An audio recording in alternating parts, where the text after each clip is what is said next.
तो मैं बैठकर खा रहा था एक होटल में साउथ के, वहाँ पर बहुत ही अच्छा तरीके से खिला रहा था। तभी मुझे याद आया कि कुछ वहाँ पर घटना घटी जो मैं आप लोगों से साझा करना चाह रहा हूँ। अगर आप लोगों के अंदर कुछ घुस जाए तो कैसे निकालेंगे उसे बाहर? क्या तरीका है अगर कुछ अंदर घुस जाए? अगर कांटा ही अंदर घुस जाए तो कैसे निकालोगे अपने पाँव से? कैसे निकालोगे उस शीशे को जो चुभ गया है तुम्हारे अंदर? आप बोलोगे उसे हाथ से निकाल लेंगे, लेकिन वहाँ पर एक्चुअली जब हम लोग खा रहे थे तो वहाँ पर बाहर से आ गया एक सांबर। तो बोलोगे यार सांबर तो वो कैसे चल सकता है, उसे तो खाया जाता है। तो ये सांबर वो नहीं, ये स्पेसीज सांबर डीर की बात हो रही है जो वहाँ पर पाया गया। और यह देखा गया कि जब वो आया तो सभी के अंदर एक भय का माहौल बना हुआ था। उस भय के कारण सभी कोई एकदम कुछ समझ में नहीं आया, सभी ना आओ देखे ना ताओ और अपना पीछे कर लिए पाँव और चले गए सभी अंदर घर के और बंद कर लिए अपना दाव। कोई दाव वहाँ नहीं चला जब बाहर से कोई भी एक, आखिर वो भी हिरन प्रजाति का है, लेकिन वो है तो साला 160 170, वो 200 किलो का कम से कम, 2 मीटर 180 90 का वो जो सेंटीमीटर हाइट देखकर ही आदमी उसको डर गया, क्योंकि उसका लंबाई बहुत ज़्यादा है, जिसके कारण उसको आदमी थोड़ा सा अभी समझ लो अचानक मेढक आप देख लिए 5 फीट का तो आपकी नानी याद आ गई, आप भागोगे कि वहीं पे डट कर रहोगे कि ये मेढक है क्या कर लेगा। तो अचानक आकार जब किसी का बड़ा हो जाए, हिरन आप देखते हो ये 1.5 फीट का, तो वो ऐसा नहीं था, वो बिल्कुल कितना था 2.5 फीट वगैरह, या फिर बहुत ही वो क्या था लंबा था, जिसके कारण वो डर का माहौल बन गया। उसी बीच कुछ चूतिए वहाँ पर क्या कर रहे थे कि वो अपना स्टंट दिखा रहे थे। ये स्टंट बाजी बंद करो यार, स्टंट वहाँ दिखा रहे हो तुम, वहाँ उसको ग्लास से कुछ पिला रहे हो। अब वो बेचारा जिसका होटल है वो डर से अंदर वो भाग गया था पाँव पीछे कर कर, और वो उधर से आया और उसको कुछ देने का कोशिश कर रहा था ताकि वो रिझा रहा था। ठीक है, जैसे गर्लफ्रेंड को कुछ गिफ्ट्स वगैरह देते हो ना, तो वो तुम्हारे ओर खींचती चली आती है, लेकिन फिर जैसे ही वो तुम भोजन पानी बंद कर दिए तो फिर वो अपना यू टर्न लेगी कि नहीं। तो बिल्कुल उसने यू टर्न लिया उस सांबर डीर ने, और वो चला गया ऑनर के पास। ऑनर जब वो दे रहा था कुछ अपना वो छोटा सा जो सस्ता वाला जो गर्लफ्रेंड को तुम लोग देते हो रिझाने के लिए, तो वो भी सस्ता वाला कुछ इडली वगैरह कुछ एक लिट्टी चोखा कुछ खिला दिया उसे। तो वो मेन गेट से जो प्रवेश द्वार था उसको छोड़कर वो इधर चला आया उसकी ओर। अब जब वो इधर चला आया तो उसको डर थोड़ा सा कम हो गया, क्योंकि वो अब उसे आराम से खा रहा था। एक्चुअली ये जो सांबर डीर है इसे भूख भी लगा था, ये भी कहा जा रहा है, लोगों का मानना है। एक्सपर्ट्स ये भी कह रहे हैं कि वो आखिर इतने लोकल एरिया में वो इतना घुल मिल क्यों वहाँ पर आखिर गया कैसे वो। तो यहाँ पर यह सवाल उठता है अब कि ये जो कुछ लौंडे लचूरे ये जो थे साले, ये इनको टीज करने लगे। अब जैसे लड़की देखो कोई अननोन है तो तुम पार्क में गए तो वहाँ पे तुम साले शुरू हो गए गेम खेलने लगे। आप सोचे कि अब यहाँ पर हम लोग का डेयर एंड ट्रूथ गेम चलेगा, तो आप वहाँ पर वही कॉन्सेप्ट अपना रहे हो उस हिरन के साथ भी, तो ये आपको महंगा पड़ सकता है। आप वहाँ पर बगल में आपके वो खड़ा है, आपकी हिम्मत नहीं, वो आपको पैंट में मुता रहा है, लेकिन आप फिर भी वहाँ पर डटे हुए हो, अपना हिम्मत दिखा रहे हो। क्यों? क्योंकि वो ऑनर उसे रिझा रहा था तब तक। ठीक है, तो इसी बीच क्या हुआ, कुछ और 2-3 शख्स, क्योंकि वो होटल था तो ये अमूमन देखा जाता है कि वहाँ भीड़ होगी ही। वो एक तरह से लोकल एरिया में आ गया, मार्केट में आ गया। तो वो क्या किया, अब उसको दे रहा था कुछ, ये वो लिट्टी खिला रहा था ऑनर, ताकि उसके होटल से थोड़ा इधर आ जाए और दर्शक जो वहाँ पर गए हैं खाने पीने उनको आसानी हो, सहूलियत हो, पेट पूजा हो सके। लेकिन ये लोग क्या किए, अब इनका सेल्फी जो मोड चला है ये, अब ये शुरू हो गया। अब उनको वो ग्लास में कुछ देने का कोशिश कर रहे हैं एक शख्स। अब इनको ये पता नहीं कि वो साला उसका मूड क्या है, ये खुद ही अपने से उसका जूस वगैरह क्या है, ये तेरा जूस निकाल देगा, उसे देना बंद कर दे। वो जूस दे रहा है और बोल रहा है क्लिक कर मेरा, ले सेल्फी ले, फोटो ले। अब बताओ यार, वो हिरन सबसे ज़्यादा अपसेट था क्योंकि वो बिल्कुल भूखा प्यासा था और ये उन लोगों से टीज कर रहा है, बिल्कुल उसको गर्लफ्रेंड जैसा ट्रीट कर रहा है। अब वो उसको भूल ही नहीं पा रहा है, कह रहा है नहीं फ़ोटो लेना है। अब इसी बीच जब वो फ़ोटो ले रहा था तब ये इसका अब थोड़ा सा पेट जैसे भर रहा था, जैसे जैसे खा रहा था तो ये भी थोड़ा नॉर्मल बिहेव कर रहा था। जो जो इसे देने का कुछ कोशिश कर रहा था तो ये जा रहा था उसके पास। ऐसा नहीं है कि ये नाराज़ था कि नहीं सिर्फ गर्लफ्रेंड सभी के पास जाएगी ना, जो जो देगा अब तुमको थोड़ी बोलेगी कि हम उससे इंस्टा पे है, तुम व्हाट्सएप पे है, वहाँ पर हम गए थे, उस पार्क में गए थे, वो बोलेगी नहीं। वो क्या बोलेगी कि तुम्हारे लिए ही हम बने हैं सिर्फ।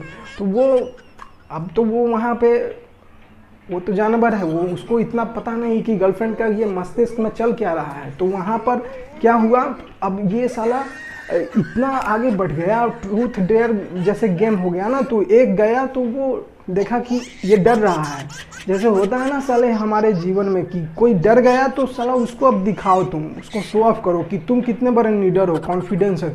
तुम शर्मा गए उस लड़की से बात करने में, अब मुझे देखो, अब मैं जाता हूँ। अब वो गया उसको दिखाने के चक्कर में, अब वो उससे फ्रेंडली, गर्ल्स नॉर्मली काफ़ी नाजुक होती है, तो वो फ्रेंड जोन में उसको लेकर वो बातें करने लग गई। अब ये और ज़्यादा उस पर हावी होने लगा, इस कदर हो गया कि अब ये उसको टच वगैरह करने लगा। उसी प्रकार ये क्या किया, अब हिरन को भी ये टच करने लगा। यहाँ ये लोग इतना कॉन्फिडेंस अब इन लोगों के अंदर, एक वो दानव प्रवृत्ति का एक अब शो ऑफ करने लग गए। अब ये टच कर रहे हैं उनको ऐसे ऐसे, जो पहले हिम्मत नहीं, ऐसे पूरा डर रहे थे कि हो सके वो सिंह में कहीं उसको लपेट करना, कहीं वो पटना के राजधानी में भेज दे कहीं।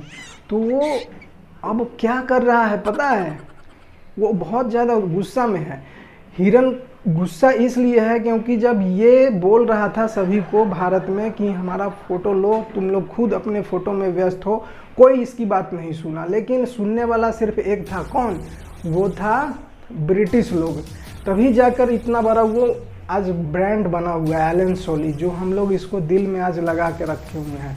जैसे आज अल्लू अर्जुन है, अल्लू अर्जुन जब बोला तुम लोगों को, सभी को बोला कि भाई मेरा सेल्फी लो, कोई नहीं ले रहा था। आज उसका सब कोई डीपी पर फोटो रखा हुआ है। क्यों? उसके कारण क्या है? उसका आर्ट। उसके आर्ट ने आज क्या किया है, सभी को, पहले उसका मेमोरी में भरने के लिए लोगों का कोई स्पेस नहीं था, लेकिन आज इसी लोगों ने क्या किया, आज उनको डीपी पर और प्रोफाइल में अपना जगह दिया है। तो ये आर्ट के कारण हुआ। क्यों मैं ये बात बोल रहा हूँ? क्योंकि यहाँ पर एलन सोली जो है वो देखे हो ना, उसका लोगो आज वही जो तुम लोग को बोल रहा था मेरा सेल्फी लो। तुम लोग सेल्फी लेते हो क्या? पाउट करते हो ना, ये वो ऐसे लुक देते हो, गर्ल्स बॉयज सभी। तो ये भी बिल्कुल ऐसे लुक दे रहा है अपना, लो मेरा फोटो। हमेशा 90 डिग्री का वो एंगल होता है उसका, देखना कभी भी। तो इस बात को पकड़ा ब्रिटिश ने और वो क्लिक किया और आज हम लोगों के दिलों पे वो राज कर रहा है। यहाँ पर लोगो देखो एलन सोली का। हम लोगों को सीखना यह है कि हम लोगों ने उसके लुक्स को नहीं देखा, वो सांभर टिगर को जो ये लुक्स देता है। इसका बॉडी जेस्चर रहता है इधर फ्रंट, और ये 90 डिग्री पर इसका देखना नेक रहता है ये। तो ये लुक्स देता है कि मेरा फोटो लो, मेरा रेडमी से फोटो निकालो वो HD क्वालिटी। लेकिन वो कोई सुना नहीं। सुना कौन? ब्रिटिश।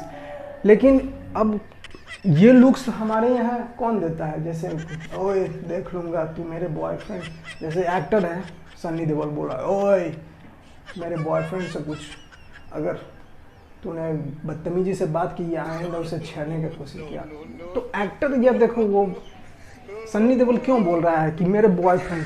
ये पॉसिबल है या सेम सेक्स अब हो सकता है, ऐसा मूवी में आएगा। तुम लोग IVF जो था या टेस्ट ट्यूब बेबी, उससे भी एक्सेप्ट करने से तुम लोग परहेज कर रहे थे, लेकिन ये हुआ हकीकत में। जब मूवी में आया तब तुम लोगों ने, सोशल लोगों ने सब इसको एक्सेप्ट किया। लेकिन अब देखो यहाँ पर इस चीज़ को भी एक्सेप्ट करना है कि अब सेम सेक्स जो गुड़गांव, और ये गुड़गांव का कौन था, ये एक लड़का था चैतन्य शर्मा और ये अभिषेक रॉय बंगाल का, ये दोनों किया ना ये लोग। तुम लोग सिर्फ सोचो कि अगर मैं बोल दूं दो लड़के ने बांधा, कुछ बांधा, तो क्या बोलोगे?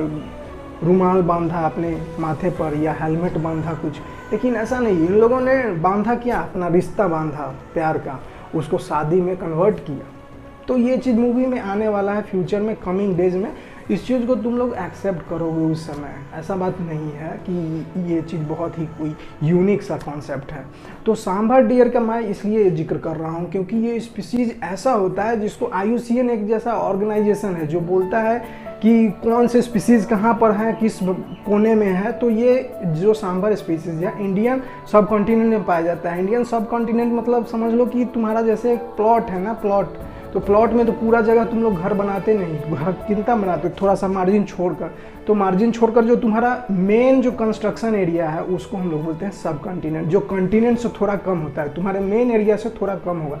तो इसमें मेनली जो है एटलीस्ट तो इंडिया, पाकिस्तान, नेपाल, भूटान, ये सब कोई है ही, लेकिन और भी हो सकता है, ठीक है।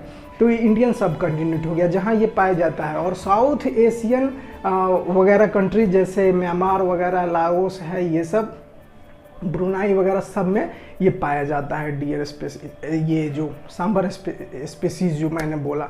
तो ये इसको बचाना का बहुत ज़रूरी है क्योंकि IUCN जो ये ऑर्गेनाइजेशन है गैदर करता है इंफॉर्मेशन, जैसे ये सब कॉन्टिनेंट है, यहाँ पर है, तो ये बताया सभी को कि भाई ये स्पीसीज वल्नरेबल है। वल्नरेबल का मतलब हो गया कि जैसे 50% इसका जो है ना पॉपुलेशन ये घट गया है पिछले 3 सालों में, तो इसलिए इसको बचाने का ज़रूरत है, vulnerable.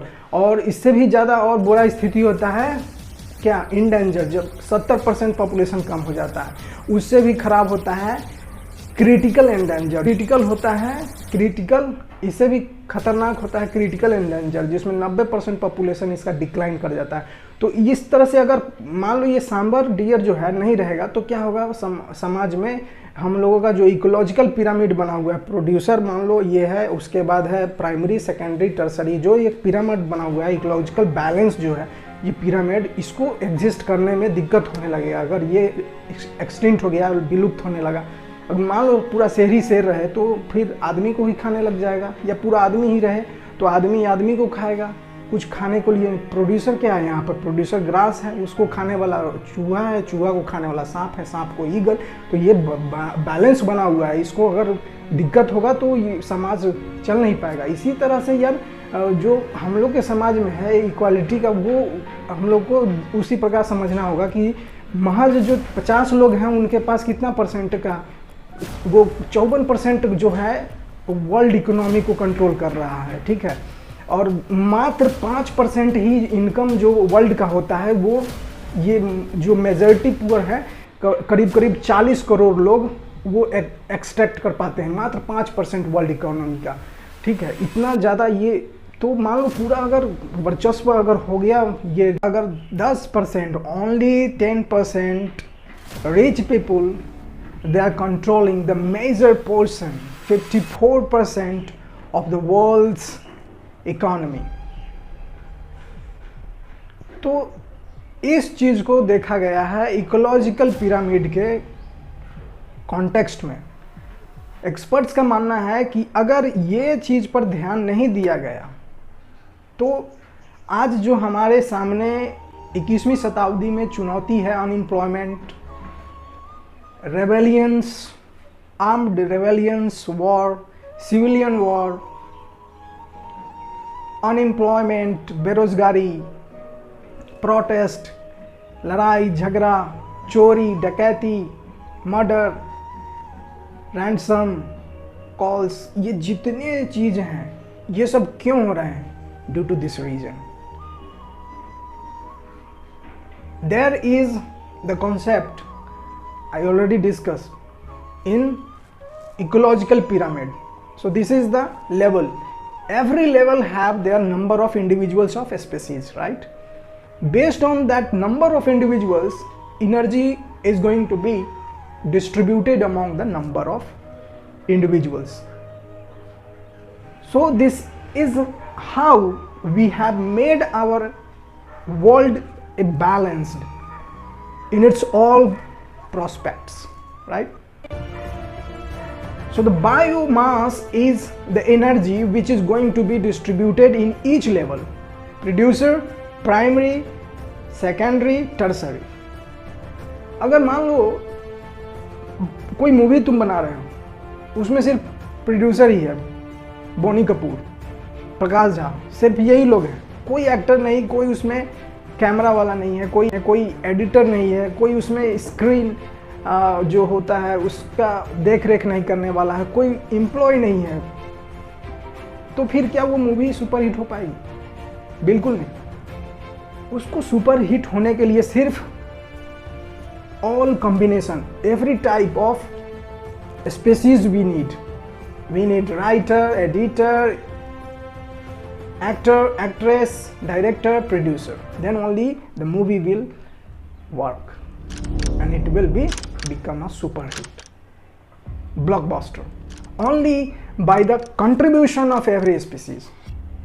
If the lions only holds its, and he will say, I'm the apex predator and I have to control every portion of the earth. Only you have lion everywhere. Then there is no hope for us. So lion is necessary. Human also need it. We need eagles, snakes, frog, grass, trees. So we need to think about this sustainable development. If we are looking, संरक्षण जब हम लोग दे रहे हैं प्राकृतिक संसाधनों का, तब जाकर हम लोगों को एक समझ में आएगा कि किस तरह से ज़रूरत होता है कि पूरे संसार को किस तरह से खुशहाल बनाया जाए। तब हम लोग कभी नहीं सोचेंगे कि भाई वार क्यों हो रहा है, अनएम्प्लॉयमेंट क्यों है, क्यों हो रहा है? क्योंकि सिर्फ जो है वो distribution of energy based on numbers नहीं है।